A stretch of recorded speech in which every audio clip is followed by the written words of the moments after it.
1.1, 1.2, 1.4, kemudian dilanjutkan dengan 2.2, dilanjutkan dengan 3.1, 3.3, dilanjutkan dengan 45 dan seterusnya. Pertanyaannya untuk teman-teman industri juga, apakah iya materi-materi ini, kompetensi-kompetensi ini yang memang harus diberikan kepada siswa kita atau dikuasai oleh siswa kita? Maaf, bukan diberikan ya, tapi harus dikuasai oleh siswa kita. Nah, cara pemberiannya nanti di langkah pembelajaran ya. Jadi teman-teman yang dari industri yang mengecek apakah iya semuanya sudah komplit. Nah, kalau sudah mungkin kalau pembenaran gambar panahnya dan sebagainya ya nanti sambil kita diskusi ya. Oke, saya kembali lagi ke modul karena referensinya kita tetap modul saja referensinya ya. PPA maaf. PPA. Nah, untuk ATP di PPA modul sampai di sini. Sampai ilustrasi alurnya. Nah, kemudian kita lanjutkan dengan bahan ajar. Modul ajar, maaf. Nah, tapi ada satu lagi tambahan ini. Mau gunakan RPP atau modul. Nah, sebenarnya ternyata di sini sudah dituliskan secara persis di sini. Setiap pendidik perlu memiliki rencana pembelajaran untuk membantu mengarahkan proses pencapaian CP. Setiap. Nah, artinya semua guru dan semua TP. Kenapa? Karena dalam pembelajaran pasti ingin merwujudkan TP-TP itu. Jangan sampai nanti Bapak dan Ibu, termasuk yang penyusun, di sekolah nanti hanya ada satu ATP yang dibuat oleh kita itu, kemudian ditunjukkan ke pengawas dan kepada yang lain-lain. Dan hanya satu modul ajar yang kita buat itu ditunjukkan kepada siapa saja. Ya ini salah besar ini. Karena di sini ditulis semua, setiap. Nah, kemudian membuat RPP atau modul. Nah, di sini sudah dijelaskan. Rencana pembelajaran ini dapat berupa. Nah, inilah merdeka ini. Boleh RPP dan modul, boleh modul, di dalamnya ada RPP. Nah, ini kan bahasanya di sini. Jadi sebenarnya dua-duanya, tapi barangnya boleh satu. Artinya modul yang ada RPP-nya itu adalah juga rencana pembelajaran. Nah, di sini sudah disetit ya, jelas sekali. Nah, kemudian ketika modul isinya apa saja? Ya ini Pak, Bu, modul itu isinya apa saja? Satu, ada tujuan. Kenapa tujuan? Karena tujuan adalah target yang mau kita tuju. Kemudian ada langkahnya. Nah, kemarin maaf Bapak Ibu, Pak Hamka sudah sampaikan, supaya kita terarah tujuan kita nanti terwujud apa enggak, itu di sampingnya tujuan dituliskan indikator. Ketika membuat modul ya, di samping tujuan dituliskan indikator. Nah, setelah itu baru dibuat langkah-langkahnya apa. Pak Kepala, Pak Zul kemarin sudah sampaikan, langkah-langkah itu jangan mendikte siswa, jangan menjejeli dengan informasi teori dan sebagainya. Biarkan anak mencari sendiri. Pertanyaannya, apakah praktek juga anak boleh membuat langkah praktek?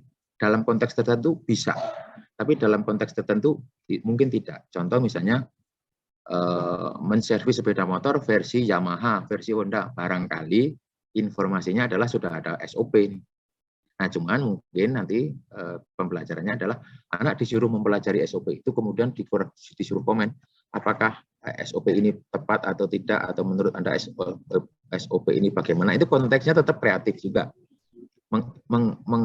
menganalisis kan. Nah, bahwa kemudian harus melaksanakan seperti itu karena memang SOP-nya Honda seperti itu, ya nggak apa-apa.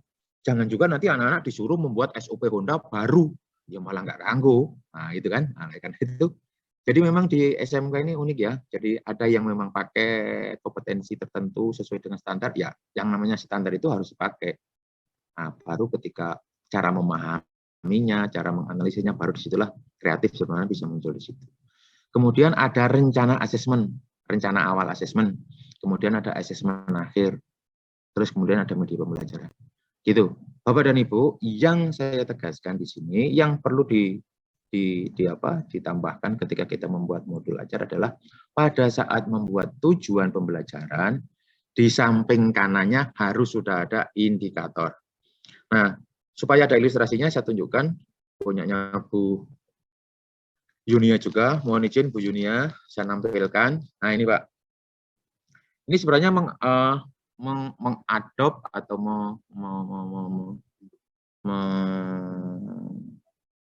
apa ya, menindaklanjuti yang disampaikan oleh Pak Hamka bahwa supaya jelas nanti tujuan ini nanti hasilnya apa sih. Nah di sebelah kanan ini adalah IK-nya, indikator kinerjanya. Peserta didik dapat menjelaskan proses pengisian. Nah, menjelaskan ini terdiri dari apa saja? Nanti akan ada instrumennya. Karena mungkin reaktor biogas ada beberapa komponen. Nah, masing-masing komponen harus dijelaskan. Nah, nanti ketika di dalam asesmen, masing-masing anaknya ini punya anak lagi nih nanti ketika di pembelajaran. Nah, saya tunjukkan anaknya di mana ya. Saya tunjukkan anaknya di mana. Nanti anaknya ada di sini. Ketika praktek, Bapak Ibu, praktek kan harus menunjukkan ada reaktor, apa saja bagian-bagiannya. Dia jelasin. Terus alatnya apa, dan sebagainya. Kemudian bagaimana prosesnya. Ini juga anaknya. Untuk dia menjelaskan. Nah, inilah nanti yang harus dibentuk dalam lembar evaluasi. Ini Bu Yunia sudah mencoba lembar penilaian prakteknya seperti ini. Nanti di sini ada centang-centang yang sudah, yang belum gitu. Nah, kemudian nanti proses pengolahan asesmen akan kita bahas lebih lanjut. Jadi gambaran tentang anaknya indikator itu apa? Ini contohnya Pak ya, Bu. Ini anaknya indikator itu di sini. Bahwa reaktor itu terdiri dari apa saja, alatnya harus menggunakan apa nih. Boleh nanti ketika praktek, anak-anak sudah langsung dicentang, mereka menggunakan apa enggak, mereka menerapkan apa enggak. Jadi asesmen itu sebenarnya bukan di akhir proses. Nah, Bapak Ibu, guru, mohon maaf, kalau di tempat lain, bukan yang di grup ini ya, di tempat lain biasanya kalau anak-anak praktek, itu gurunya yuk praktek sendiri. Nggak tahu praktek di mana gitu. Jadi nggak mungkin mengamati prakteknya benar apa enggak, praktek sendiri ya. Nah oleh karena itu, tapi bukan yang di grup ini Pak ya, di tempat lain sana nggak tahu di luar negeri lah. Ya. Nah itu, oleh karena itu Bapak Ibu yang di sini, tolong nanti ketika praktek ya anak-anak didampingi. Nah sebenarnya asesmen nanti ada di bawah ada asesmen proses ya. Walaupun asesmen proses juga kadang-kadang yang namanya asesmen kok proses kok diakses. Sebenarnya itu asesmen konteksnya menunjukkan dia bisa apa, melakukan apa. Sebenarnya bukan asesmen proses, tapi asesmen yang dilakukan saat terjadinya proses gitu ya. Bukan asesmen proses ya, asesmen yang dilakukan saat terjadinya proses. Nah, kemudian itu tadi modul yang versi minimalis. Ya, hanya 1, 2, 3. Kalau di modulnya Pak Jarwoto ini digabung ini asesmen awal dan akhir, kemudian 4 jadi 1.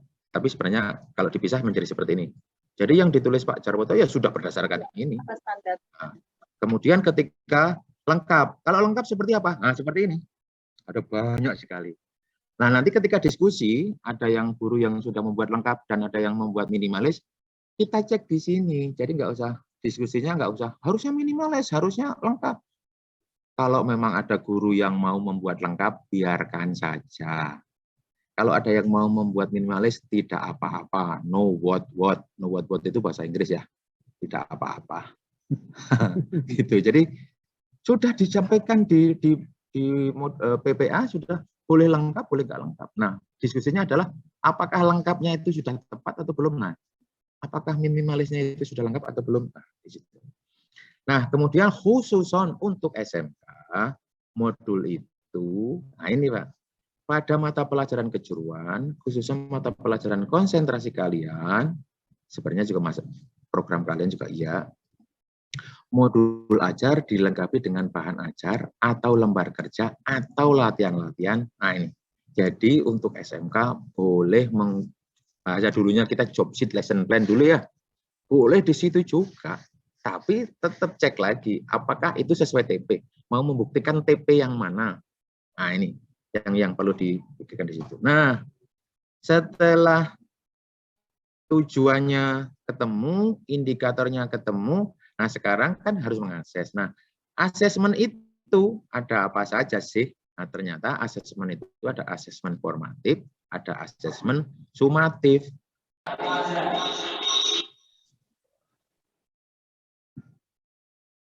Nah, asesmen formatif itu apa saja sih? Asesmen formatif itu ada asesmen awal, pembelajaran yang asesmen pembelajaran yang dilakukan untuk mengetahui kesiapan peserta didik.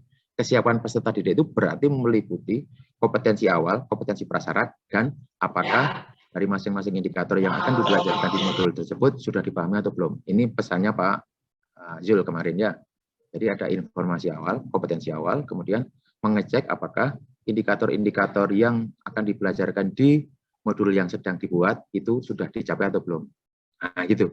Nah, kemudian ada asesmen proses.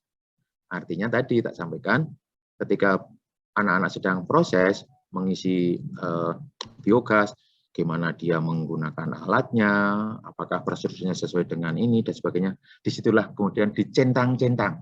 Jadi sebenarnya harusnya Bapak Ibu, guru, sudah menulis di sini, ketika terjadi pembelajaran, guru ngapain saja dalam asesmen.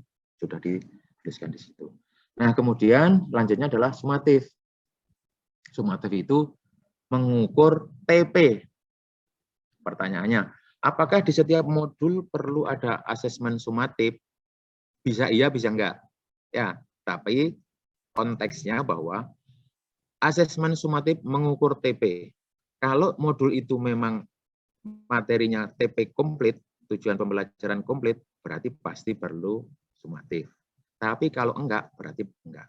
Dan di situ juga dijelaskan, kedua jenis asesmen ini tidak harus. Tidak harus itu bukan tidak boleh ya, tapi boleh iya, boleh tidak. Digunakan dalam satu rencana pembelajaran atau modul ajar, tergantung pada cakupan tujuan pembelajaran. Nah, Bapak Ibu, artinya di sini Bapak Ibu yang bisa menjustifikasi sendiri. MA-ku ini satu TP apa enggak? Kalau satu TP komplit, pasti perlu ini.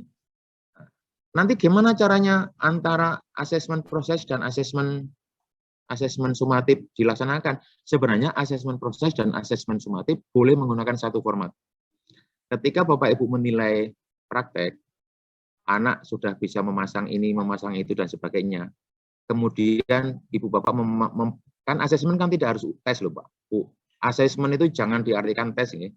Asesmen itu mengamati anak-anak bisa apa belum. Kalau anak-anak itu menggunakan sepatunya kebalik, kiri dipakai kanan, kanan dipakai kiri, langsung bilang, nak sepatunya kebalik, tolong dibenarkan. Itu sudah merupakan proses asesmen loh ya. Nah ini kalau pakai menggaruk, maaf agak bilang jorok ya, menggaruk kotoran sapi, ya jangan pakai sekrup, karena kalau pakai sekrup berat, misalnya harus pakai pacul misalnya loh ya. Jadi itu pun sudah merupakan asesmen. Jadi jangan pernah berpikir Bapak Ibu, asesmen itu harus tes. Karena nanti ketemunya ketika anak-anak sudah dites, lulus tes 90, tapi ketika disuruh mengisi reaktor biogas, nggak bisa. Nah, karena memang asesmennya berdasarkan knowledge, bukan asesmen berdasarkan kompetensi. Nah, di sini Bapak dan Ibu, bahwa asesmen itu harus berdasarkan kompetensinya. Memang kompetensi terdiri dari knowledge, attitude, dan skill ya. Tapi dalam kesatuan, bukan di tes knowledge-nya, di tes attitude-nya, di tes enggak. Ya ketika anak memasang, misalnya memasang instalasi listrik ya. Memasang instalasi listrik itu ya dia dinyatakan kompeten ketika dia sudah bisa memasang instalasi listrik dengan benar. Ukuran kabelnya benar, warna kabelnya benar, pemasangan stop kontaknya sudah 150 di atas lantai, kalau di bawah lantai harus tertutup. Nah, itulah kriteria-kriteria itulah yang ada di kepala guru untuk menjustifikasi memasang instalasi listrik dengan benar. Bahwa kemudian dalam prakteknya nanti ada kisi-kisi, dicentang, sudah kabelnya benar, warna kabelnya benar, ukuran kabelnya benar, pemasangan fitting benar, pemasangan stop kontak benar. Nah, itu boleh nanti di instrumen asesmen proses. Nah, kalau konteks praktek sebenarnya asesmen proses dan asesmen sumatif boleh satu. Boleh satu. bahwa Bapak Ibu akan membuat 2 ya nggak apa-apa, tapi boleh 1. Karena 1 informasi bisa dipakai untuk proses, ketika ada yang salah ditunjukin benarnya mana, kemudian ketika akhir, ya sudah, dari praktek dia itu, dia nilainya berapa. Nah, sebenarnya ini juga nanti akan membantu ketika kita membuat rapot, walaupun untuk rapot mungkin saya tidak berani mendiskusikan lebih lanjut, karena Bapak Ibu bisa nanti melihat konteks rapotnya seperti apa. Tapi mohon maaf, dalam diskusi ini mungkin jangan ke rapot dulu ya saya, karena kelihatannya juga perlu didiskusikan lebih lanjut tentang rapot ya. Oke, tapi asesmen ini. Kemudian lebih lanjut lagi tentang kriteria ketercapaian. Oh ya, nah ini tentang asesmen formatif ada apa saja dan sebagainya di sini ya. Jadi ini tentang pelaksanaannya. Asesmen formatif dilaksanakan bersamaan dengan proses. Jadi asesmen formatif dilaksanakan bersamaan dengan proses. Jadi Bapak Ibu jangan anak-anak disuruh proses dulu sampai tobat, kemudian kita baru asesmen. Ini asesmen formatif dilaksanakan bersamaan dengan pembelajaran. Asesmen formatif dapat menggunakan, dapat loh ya, konteksnya dapat, artinya silahkan pilih. Menggunakan metode yang sederhana, sehingga umpan balik hasil asesmen tersebut dapat diperoleh dengan cepat. Bapak Ibu kalau melihat anak-anak sedang praktek, kemudian salah megang pajulnya, salah memasukkan alatnya, salah menggunakan alatnya, salah menggunakan banyak, langsung saat itulah Bapak Ibu sebenarnya sedang melaksanakan asesmen dan otomatis melaksanakan remedi atau pengayahan. Kalau bahasa itu disebut sebagai remedi. Nah, kemudian asesmen formatif dilakukan di awal pembelajaran, akan memberikan informasi kepada pendidik tentang kesiapan belajar. Tadi sekali lagi saya ulang, untuk formatif boleh berupa kompetensi awal, dicek saja. Ini pun juga nggak perlu instrumen tes Pak Bu.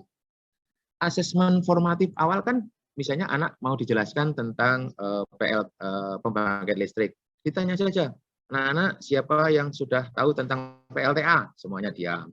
Anak-anak siapa yang tahu tentang PLTD? Semuanya diam. Ya sudah, itu sudah asesmen. Asesmen sederhana. Oh ternyata PLTA, PLTD, PLT belum paham semuanya. Sehingga di dalam hasil tindak lanjut asesmen dijelaskan semua materi komplit. Nah, misalnya gitu. Jadi itu sudah asesmen itu sebenarnya. Ketika kita nanya aja sudah asesmen, Pak. Nah, oleh karena itu mohon nanti bisa dicek kembali asesmen kita apakah masih tes atau enggak. Kemudian tentang kriteria asesmen ada apa saja? Ada rubrik, ada checklist. Di sini sudah dijelaskan Bapak dan Ibu ya. Nanti mohon sekali lagi ketika tidak paham boleh tanya ke laptop saja, nggak usah tanya ke saya sebenarnya. Saya hanya membacakan kok ini ya. Jadi kalau nggak masih bingung tanya ke laptop. Ini di sini sudah ada semuanya. Rubrik itu kayak apa, checklist kayak apa, catatan anekdotal kayak apa, grafik kayak apa, observasi kayak apa, asesmen kinerja kayak apa, dan seterusnya. Udah Pak Bu. Jadi tanyanya ke laptop cukup. Nah, kemudian kalau ini nggak usah kita bahas ya, uji kompetensi. Nah, tadi kan sudah kita sampaikan bahwa ketika kita membuat tujuan sekaligus di sebelah kanannya dituliskan dengan ketercapaiannya, kan? Pak Hamka juga sudah sampaikan seperti itu, Pak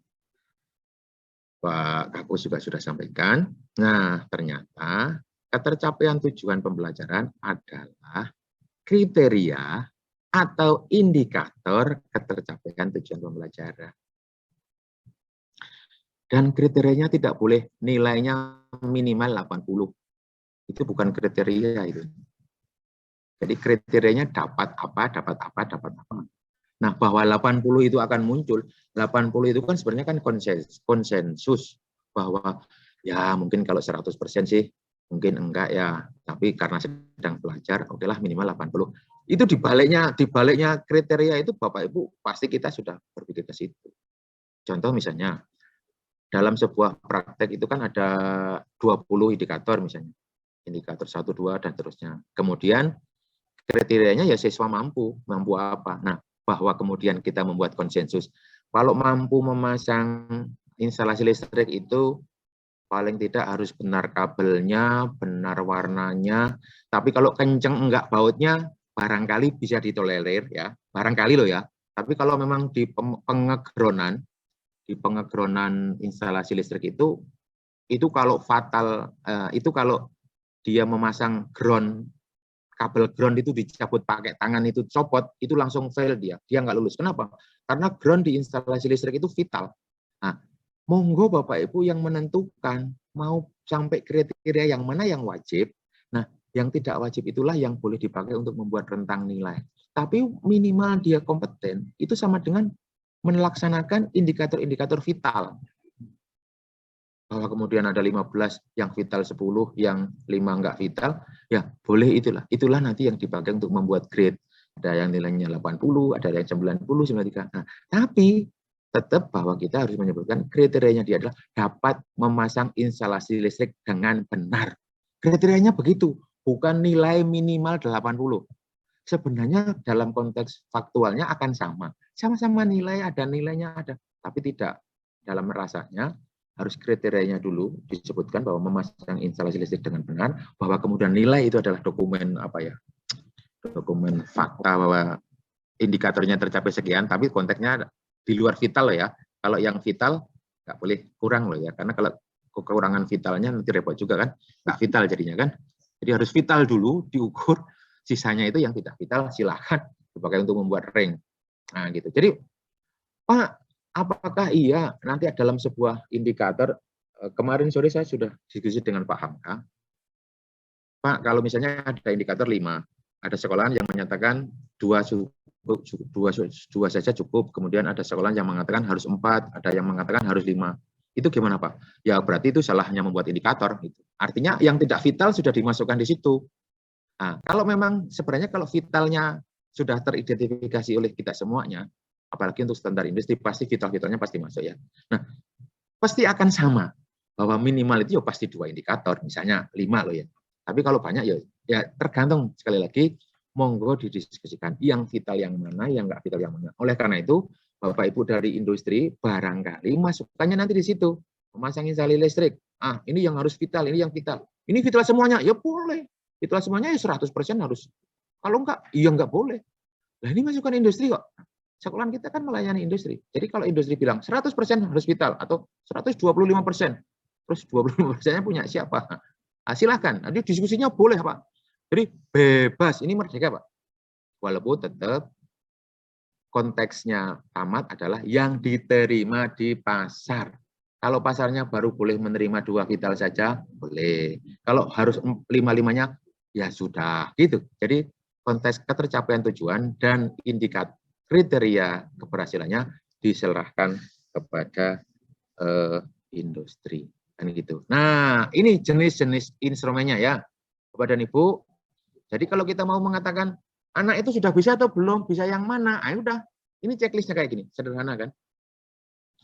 Boleh Bapak Ibu sekaligus nanti mempersiapkan. Kalau konteksnya mau mempersiapkan sumatif ya, di sebelah kanannya dikasih nilai. Boleh, tapi di sebelah kanan ya, sebelah kirinya tentang konteks kriterianya lulus apa enggak. Nah, kemudian ini tentang yang model, jadi ternyata membuat kriteria itu ada 3. Nah, ini saya juga baru baca ini. Ternyata membuat kriteria itu, ini penulis buku ini sudah memikirkan semua mua nih deh. Bukan semua Pak, memikirkan semua mua. Jadi semuanya ada 2. Menggunakan deskripsi kriteria. Artinya kriteria itu kan fix Pak. Yes no Pak. Oh ada misalnya memasang instalasi listrik harus tahu kabel. Ya kalau nggak tahu kabel terus masang instalasi listrik pakai apa? Berarti kan harus mengetahui kabel. Misalnya di sini. Nah gitu. Yes no Pak. Nggak boleh mengetahui kabel itu 60. Kalau nggak mengetahui kabel 60 itu maksudnya apa kan nggak jelas. Tapi ya harus mengetahui Pak. Jadi ini nggak boleh enggak. Nah, inilah yang disebut dengan vital tadi. Jadi terus apa gitu? Silahkan. Nah, kriterianya ini lagi di bawahnya. Nah, untuk ilustrasi saya akan tunjukkan di sini. Nanti. Oke. Di sebentar ya, maaf. Mohon maaf kalau saya geser cepat, mungkin Bapak Ibu pusing. Kecamatan ya, kecamatan. Baik. Bapak Ibu, ini di Bu Yunia ya. Ini sudah menyebutkan bahwa asesmennya nanti akan mengukur tujuan pembelajaran. Kriterianya ini, peserta didik dapat menjelaskan proses pengisian harian reaktor biogas sesuai SOP. Terus kemudian instrumennya apa? Tanya jawab. Kan boleh. Kemudian tes akhirnya sekaligus cek penilaian praktek. Tadi itu di checklist sudah menggunakan bahan, sudah melaksanakan proses ini, itu, dan sebagainya. Nah itu. Jadi Bapak Ibu, kriterianya apa saja yang harus dituliskan, ya ditulis di checklist penilaian praktek tersebut. Kemudian jangan lupa tentang dimensi profil pelajar Pancasila. Bapak dan Ibu juga boleh. Ini ada juga dokumen yang menjelaskan. Tapi tolong ketika mandiri ini juga diberikan kriterianya. Mandiri itu apa? Jelaskan. Mandiri itu bisa mandi sendiri, nah, kan gitu misalnya. Nah, silakan. Nah, tapi misalnya mandiri itu artinya dapat melaksanakan tugas mandiri ya. Tanpa diperintah. Kalau tanpa diperintah nanti dimarahin, Pak. Kenapa kamu melaksanakan tugas itu gitu? Misalnya gitu.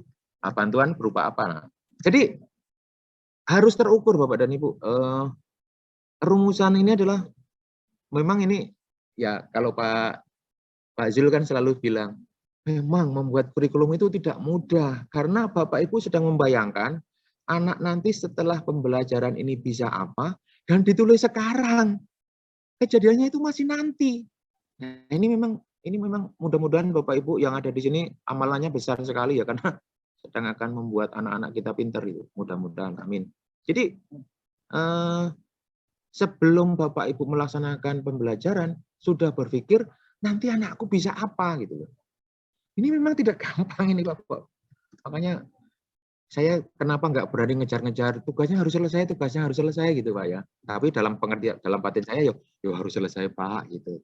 Dalam doa Pak, tapi dalam yang sesungguhnya saya nggak berani ngejar-ngejar. Kenapa? Karena memang sulit. Tapi karena sulit dan itu tugas harus selesai juga kan Pak ya. Jadi nggak apa-apa. Jadi gitu. Nah, ini bernalar kritis. Nah, bernalar kritis itu apa? Kalau Bapak Ibu hanya menulis bernalar kritis sebagai indikator, nanti satu orang dengan orang yang lain, guru yang satu dengan guru yang lain akan berbeda-beda.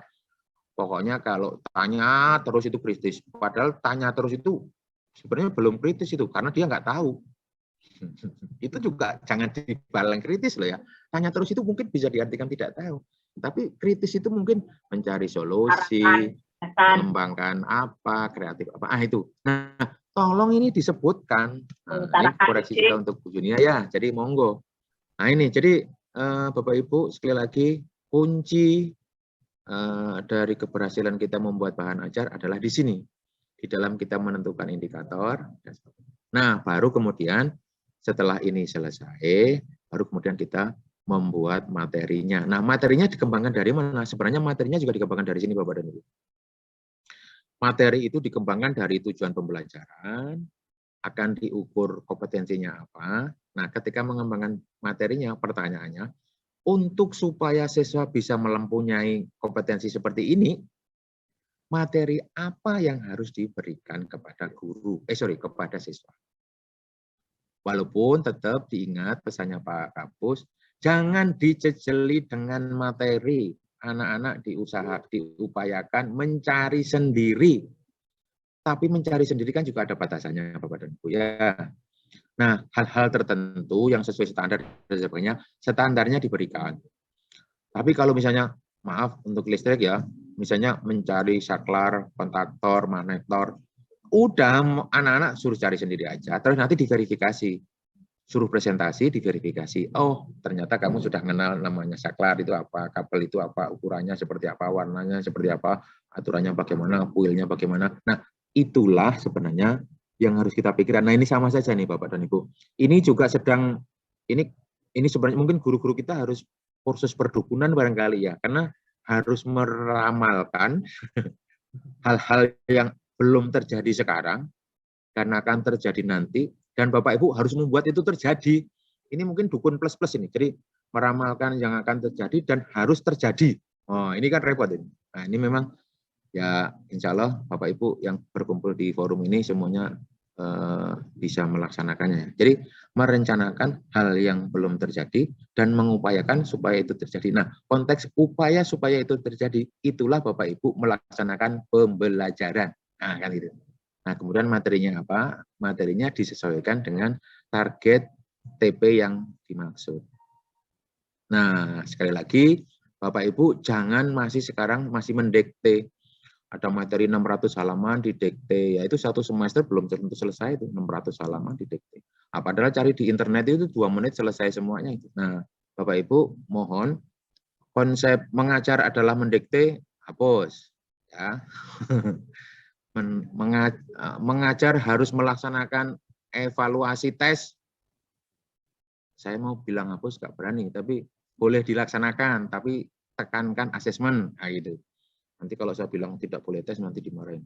Tapi nggak bilang loh ya Pak ya. Saya nggak bilang tidak boleh, tapi dikurangi lah gitu. Artinya sebenarnya konteks asesmen boleh pengamatan kok. Kenapa harus tes? Tapi kalau Bapak Ibu pengen tes silahkan. No what ya.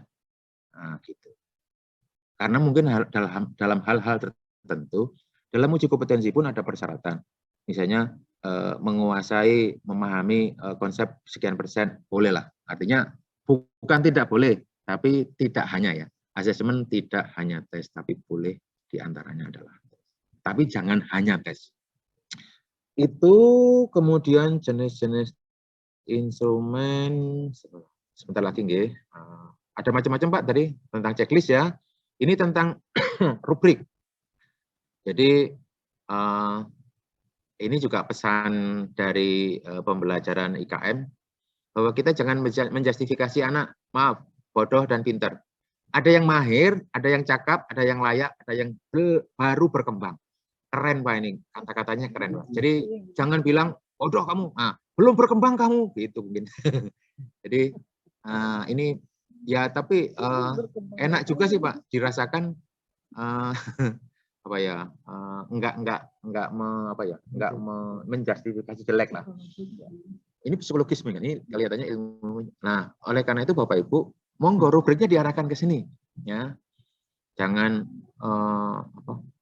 ini juga di profil pelajar Pancasila juga dilugiskan kayak gini ya. Jadi monggo ya. Jadi oh kamu sudah mahir, oh kamu sudah cakap, oh layak. Nah, ternyata ya sama saja. Layak itu burung pinter kan itu. Tapi bahasanya yang keluar harus itu. Kan ini masalah psikologis ya. Kemudian menggunakan interval nilai. Nah, ketika sama relatif, Pak Bu, ini hanya permasalahan penampakan ya. Jadi yang di sini tentang kelayakan, kemahiran dan sebagainya. Yang ini nilai ini pun juga persentase tentang kompetensi tadi. Nah, tapi sekali lagi Bapak dan Ibu, seperti yang dipastikan oleh Pak Zul, bahwa kita harus membawa anak-anak pinter semuanya. Jangan ditinggalkan. Jadi karena kalau Bapak Ibu ketika membuat asesmen kemudian dilanjutkan dengan TP yang baru, sementara masih ada siswa yang belum tamat TP-nya, Bapak Ibu kan sedang menyengsarakan dia. Yang ditinggal itu. Oleh karena itu, tetap Bapak dan Ibu, barangkali mungkin ketika batas minimal sudah terpenuhi, Bapak Ibu boleh melanjutkan kepada TP berikutnya, tapi jangan lupa yang 20% atau 30% siswa yang belum menguasai TP itu tetap diperhatikan, misalnya dikasih tugas tambahan atau apa. Walaupun sebenarnya ketika konteks asesmen itu sudah komplit set, yang namanya katam, yang namanya kompeten itu sudah jelas, sebenarnya konteks dalam tanda petik ya, remedi itu kan nggak perlu lagi, wong dia sudah konteks kok, sudah komplit penguasaannya. Ketika dalam praktek sudah kita arahkan, mengobeng jangan begitu mas, mengobeng itu harus pegangannya gini-gini. Nah guru memang disitulah, guru harus pintar juga. Jadi Bapak Ibu kira-kira itu, kemudian baru nanti pembelajaran. Nah pembelajaran sebenarnya ketika proses pembelajaran ya hanya melaksanakan sistem yang sudah kita rencanakan. Kemudian di raport dan sebagainya, saya belum berani sampai diskusi dengan raport. Tapi intinya di sini Bapak dan Ibu, di dokumen ini yang sampelnya warna ini, insya Allah semuanya sudah lengkap. Jadi Bapak Ibu sebenarnya nggak usah bertanya ke saya. Kenapa? Karena sudah ada yang boleh ditanya, yaitu tanya ke laptop.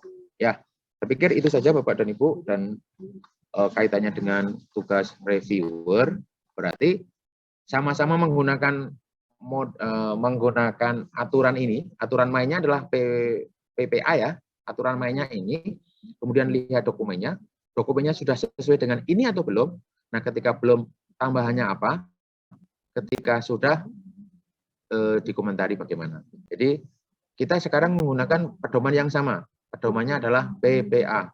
Nah, kemudian terhadap PPA ini, dokumen yang Bapak Ibu review seperti apa.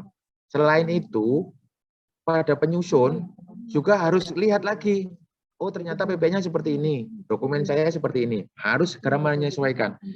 Dikasih masukan reviewer atau tidak dikasih masukan reviewer, maaf ya, saya ulangi, dikasih masukan reviewer atau tidak dikasih masukan reviewer, ketika memang dokumen yang kita susun itu belum sesuai dengan PPA ini, monggo bersama-sama kita perbaiki. Saya pikir itu saja Pak Jarwoto. Pak Jarwoto, terima kasih, dan teman-teman semuanya selamat melaksanakan review dan memperbaiki. Terima kasih. Akhirnya, assalamualaikum warahmatullahi wabarakatuh. Waalaikumsalam. Waalaikumsalam warahmatullahi wabarakatuh. Terlambat bergabung. Ya, terbuka sekarang. Waalaikumsalam warahmatullahi wabarakatuh. Waalaikumsalam warahmatullahi wabarakatuh. Terima kasih Pak Jarta yang sudah memberikan paparan tentang TMPMA ya.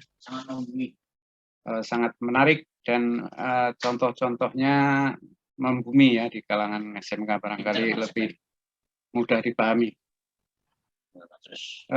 Berikutnya Bapak Ibu, ini karena dalam acara ini hadir juga dari Mitra Dudi ya, industri. Selanjutnya akan ada paparan tentang ekspektasi di industri oleh Bu Nona dan Pak Darmawan ya. Sudah siapkah? Bu Nona, Pak Darmawan? Siap, Pak. Silakan Bu Nona. Terima kasih Pak Jarwoto. Sekaligus juga saya minta, jadi ini nanti pada prinsipnya saya dan Pak Darmawan akan memandu proses sebetulnya. Jadi selamat pagi Bapak Ibu dari industri. Terima kasih sudah bergabung dengan kami pada pagi hari ini. Jadi ini akan kita coba untuk membantu pemahaman sehingga nanti kita bisa mendapatkan yang maksimal dari proses kita pada hari ini. Nah, jadi tadi seperti sebetulnya mungkin sebagian sudah mendengarkan paparan Pak Sugiarta. Kita continue dari situ saja yang harapannya akan memberikan arahan yang lebih spesifik untuk teman-teman dan Bapak Ibu sekalian dari industri. Jadi yang hari ini sedang dikerjakan oleh para guru, para penulis di sini adalah membuat tujuan pembelajaran dan kemudian modul ajar yang kami ingin meminta masukan dari industri supaya nanti dapat membantu teman-teman penulis untuk menyempurnakan tujuan pembelajaran dan modul ajar yang sedang disusun. Jadi mungkin Bapak Ibu yang ikut di dalam proses sebelumnya, capaian pembelajaran, ini adalah terusan dari apa yang sudah dilakukan di bulan yang lalu, bulan yang lalu terkait dengan capaian pembelajaran. Nah, dari capaian pembelajaran itu, mungkin Bapak Ibu ingat bahwa ada elemen-elemen di dalam tujuan dari capaian pembelajaran itu. Elemen-elemen capaian pembelajaran itu saat ini sedang diturunkan menjadi tujuan pembelajaran. Nah, kami ingin meminta masukan dari Bapak Ibu sekalian dari industri untuk membantu kami melihat apakah tujuan pembelajaran yang disusun oleh para penulis itu sudah bisa menggambarkan kompetensi minimal yang diharapkan oleh industri dari para siswa lulusan SMK. Yang kami maksudkan sebenarnya dengan kompetensi adalah bagaimana termasuk di dalamnya tadi sudah disinggung sebagian besar oleh Pak Sugiarta, kaitannya bukan hanya knowledge tapi juga skills dan attitude. Nah, untuk bisa membantu memperjelas, saya tadi meminta kesediaan Bu Muti dan Pak Sugiarta, sebenarnya juga Pak Agam, kalau Pak Agam ada, untuk bisa sharing tujuan pembelajaran yang sudah disusun kepada industri untuk memberikan gambaran yang nanti harapannya akan bisa terjadi proses dialog kalau memang ada yang perlu lebih dijelaskan.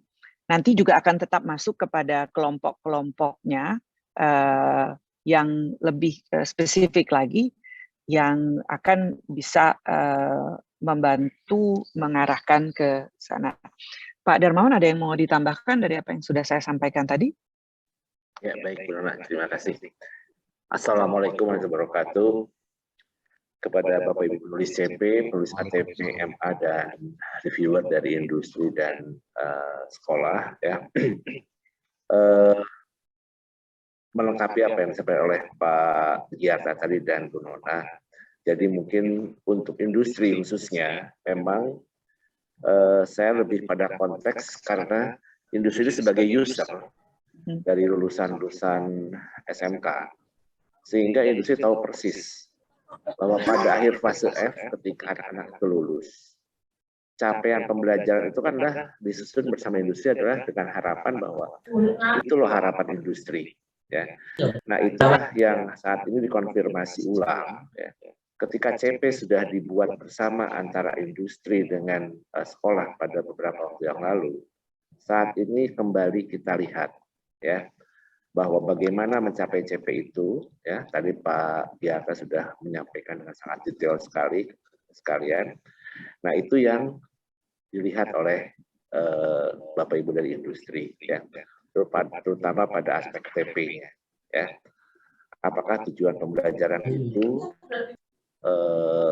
sesuai nggak dengan kondisi industri saat ini, ya. Jadi yang paling penting adalah kondisi industri saat ini, ya. Nah, lalu menghubungkan bahwa apa sih kompetensi yang diharapkan oleh industri, ya. Kalau dalam tadi saya perhatikan dari apa yang disampaikan oleh Pak Giarta itu bahwa industri mengharapkan yang namanya kompetensi itu adalah mencakup knowledge, skill, and attitude, ya. Nah, jadi artinya sikap kerjanya, skillnya, dan pengetahuannya memadai sesuai dengan harapan industri. Nah, itu yang mungkin menjadi satu fokus dari bagaimana industri mencermati ATP dan MA saat ini. Sehingga memang kalau melihat secara keseluruhan, pasti pihak industri mungkin akan merasa sedikit bingung, tapi kalau menurut pendapat saya, pada porsinya industri betul-betul mencermati tadi, ya, bagaimana CP itu diraih dengan ATP dan MA ini. Itu aja. Terima kasih Bu Nona. Cukup Bu Nona? Ya, silakan, mungkin saya bisa minta Bu Muti. Bu Muti, silakan Bu. Kalau kita lihat bersama. Mohon maaf, di sini ada dari industri dari kelompok UPW nggak ya? ULP. Dari mungkin travel atau dari asosiasi. Mohon raise hand aja mungkin, jadi kita bisa lihat. Bapak Ibu ada dari pihak industri? Ya. dari ada. Cito Express. Baik. Mungkin nanti Bu Yekti, kita ini uji coba aja Bu ya. Uji coba aja. Apakah menurut Ibu Yekti Sudah cukup untuk sesuai dibahas. belum? Kira-kira mana harus cermati? Nah, kita lihat dari ULP ini karya atau hasil tulisan dari SMKN 57 ya, dari Ibu Damirah. Silakan Bu Mukti, ini akhir fase E ya. Kita pada program keahlian pada akhir fase E berarti. Silakan Bu Muti. Siapa dulu Mungkin Pak? bisa dibantu. Bu Muti Bu, ini Bu yang akan akan oke. memperlihatkan share screen-nya Bu.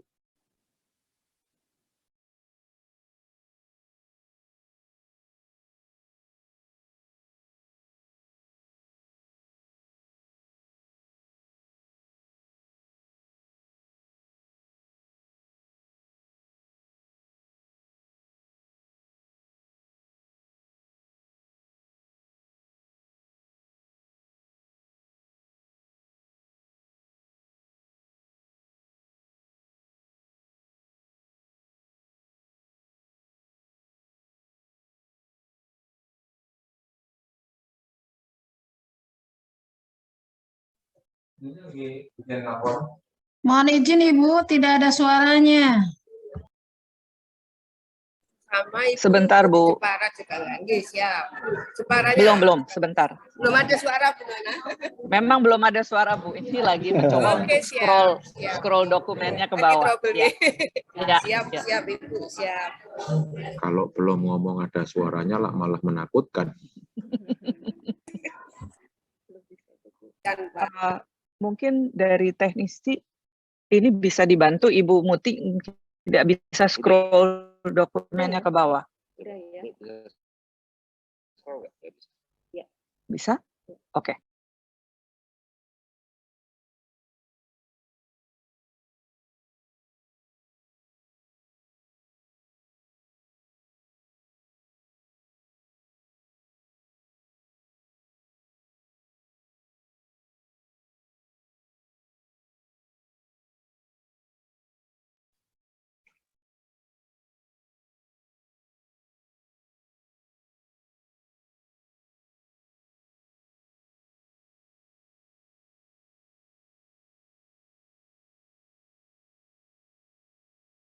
Ya, baik Bu Yekti, kita lihat sama-sama di sini.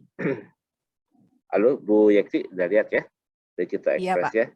Kita lihat di sini elemennya adalah proses bisnis industri dan pariwisata ya. Lalu CP, jadi elemen dan CP ini sudah tidak bisa kita apa-apa sudah given ya Bu ya, sudah ditetapkan oleh Kepala Beskap. Nah, sekarang kita lihat apakah dari elemen atau CP ini ya menurut Ibu ya di dalam TP ini sudah memenuhi belum atau ada hal lain yang perlu ditambahkan menurut Bu Yekti? Iya, terima kasih. Suara saya bisa didengar ya Pak ya? Bisa Bu. Oh iya, baik. Bisa Bu. Monggo. Kebetulan begini Pak, saya sebetulnya punya 2 usaha. Yang satu Oke. adalah travel agent. Dan kebetulan tahun 2004 ya, BNSP belum ada itu, saya bersama dengan teman-teman tuh mendirikan LSP Pariwisata. Jadi pertama Nah, kali Ini LSP lebih cocok lagi nih. Iya, Ini pariwisata lebih gitu. tajam nanti Ibu melihatnya karena dari LSP. Iya, Dengan SKKNI-nya berarti kan? iya betul Pak. Ya, Nah, baik. kalau saya perhatikan pariwisata, kita bicara pariwisata Pak, itu industrinya berbagai macam. Jadi ada UPW, usaha jasa pariwisata, dalam hal ini lebih terkenalnya sehari-hari adalah tour and travel tuh Pak, perusahaannya. Nah, sedangkan di layar daripada itu jasa pariwisata itu ada perhotelan, ada spa bahkan ya, karena spa itu sebetulnya 2 ya, dia bicara tentang anatomi tubuh itu ke arah kesehatan, tetapi karena spa banyak terlibat apa namanya, lebih memberikan pelayanan kepada turis ya Pak ya, Ya. dalam hal ini, makanya masuk ke spa juga. Nah, selain daripada itu adalah kalau untuk restoran itu jasa boga, Pak. Nah, di sana. Jadi kalau di sini dilihat dari proses bisnis industri pariwisata, maka memang tidak bisa satu saja. Harus dipisah-pisah. Nah, seperti itu tuh bagaimana caranya begitu, Pak? Apakah ini digeneralisir semuanya jadi satu gitu, Pak, dalam pembelajaran?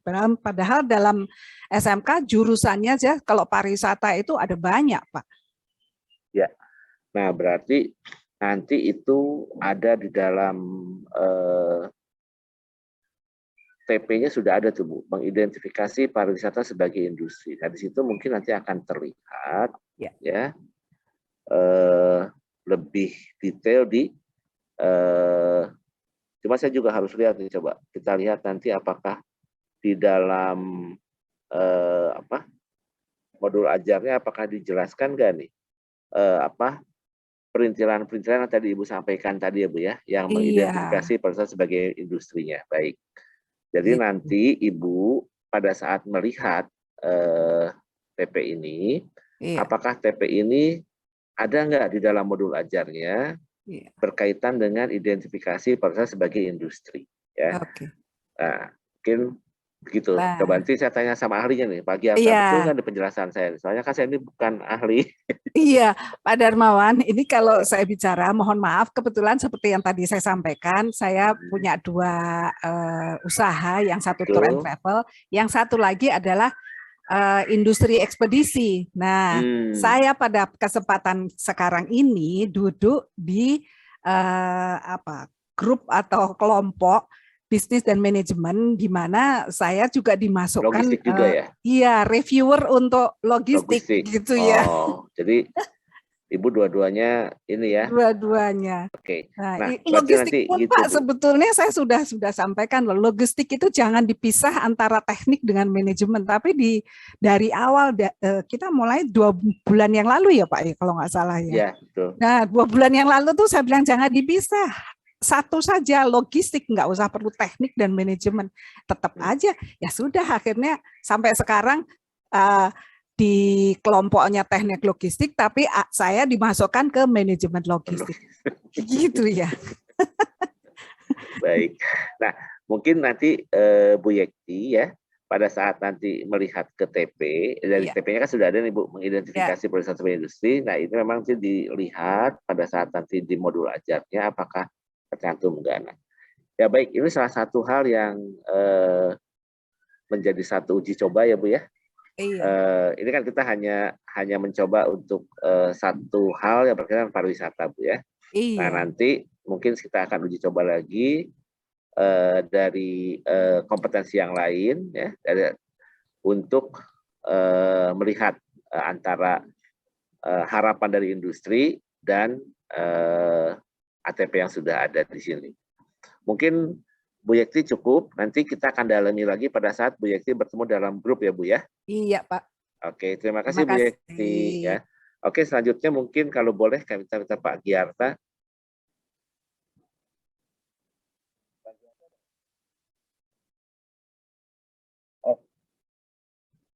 Oke.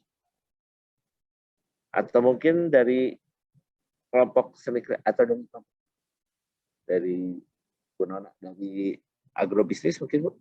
Dari pariwisata cukup Bu Mutik, kita tadi salah satu contoh bagaimana keterlibatan industri dalam mencermati TP ya, apa kekurangannya dan sebagainya. Mungkin kalau dari Bu Widi, apakah Bu Widi bisa bantu untuk satu dari agrobisnis sambil menunggu yang Pak Giarta nanti. Saya juga dulu ya Bu, saya cari dulu nih. Baik, kalau gitu nanti saya minta dari pihak ekonomi kreatif, ada yang dari ekonomi kreatif. Kemarin kan? Oh, itu tentang agribisnis. Oke, dari industrinya, dari agribisnis yang sudah hadir siapa Bu Nona? Bu Widi, mestinya bisa siapa? Dari ininya, dari saya buat dulu. untuk melihatkan sharing screen-nya. Mungkin dari industrinya, Bu Nona langsung. Oh enggak, ada yang lain. Yang lain aja. Bu Dian, bagi industri yang mereview, bisa langsung ya. Bagi industri, bisa langsung ya. Ya. Baik. Nanti Kemudian. ditampilkan dulu share screen-nya dari Bu Widi. Ya.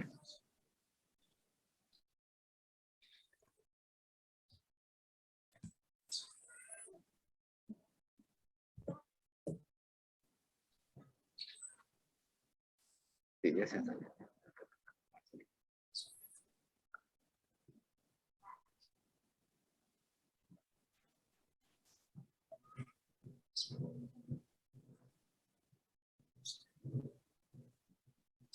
Baik, Bapak Ibu, sebentar yang dari Bu Widi kita tunggu dulu untuk share screen-nya.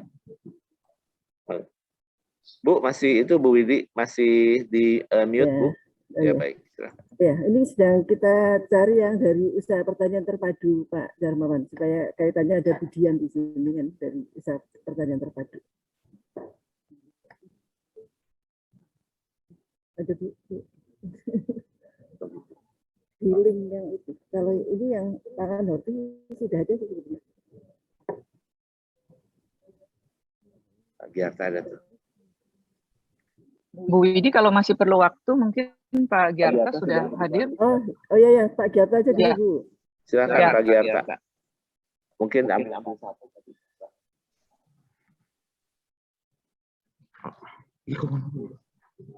untuk otomotif kira-kira dari industrinya sudah ada. Mungkin bisa raise hand.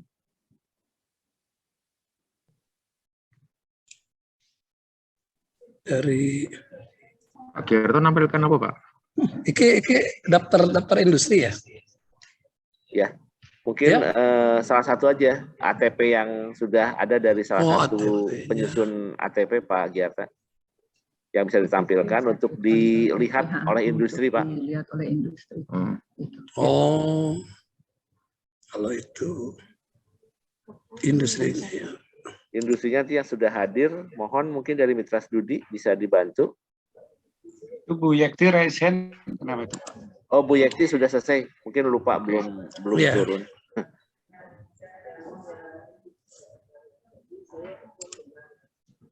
Mohon dari industri untuk otomotif, ada yang bisa. Elektronika komunikasi, Pak.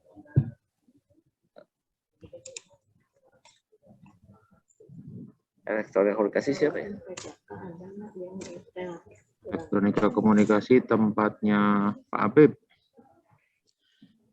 Bu Yekti itu dari industri, Pak.